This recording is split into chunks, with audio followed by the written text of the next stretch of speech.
प्राचीन भारत में एक दिव्य शक्ति धरती पर अवतरित हुई, एक दिव्य चेतना जो अत्याचार के अंधकार से ढकी दुनिया में जन्मी। मथुरा में एक भविष्यवाणी ने क्रूर राजा कंस के हृदय में भय भर दिया। उसकी मृत्यु उसकी बहन देवकी के 8वें पुत्र के हाथों लिखी थी। आतंक और क्रोध से भरे कंस ने देवकी और उनके पति वासुदेव को बंदी बना लिया और कसम खाई कि वे जितनी भी संतान को जन्म देंगे वह उन्हें खत्म कर देगा। उसने देवकी के एक एक कर सभी बच्चों को निर्दयता से अंत कर दिया। लेकिन जिस रात उनके 8वें पुत्र का जन्म हुआ, एक अद्भुत चमत्कार हुआ। कैदी पहरेदार गहरी नींद में सो गए। वासुदेव की बेड़ियां खुल गईं और जेल के दरवाजे अपने आप खुल गए। उस गहरी रात में वासुदेव अपने दिव्य शिशु को उठाए उफनती यमुना नदी पार कर शांत गांव गोकुल पहुंचे।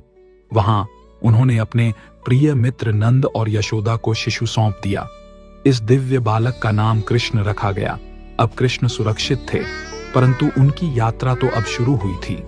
यह कोई साधारण जन्म नहीं था, यह भगवान विष्णु का अवतार था, जो असीम प्रेम और शाश्वत ज्ञान का प्रतीक थे, जो साक्षात प्रेम थे, जिन्होंने गोपियों के साथ नृत्य किया, सहजता से गोवर्धन पर्वत को उठा लिया और पूरे गांव के भाग्य को बचाया।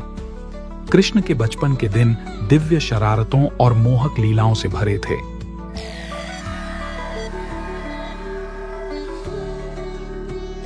अपनी बांसुरी की मधुर धुनों से उन्होंने गांव वासियों का दिल जीता और साहस पूर्वक कंस द्वारा भेजे गए राक्षसों का सामना किया।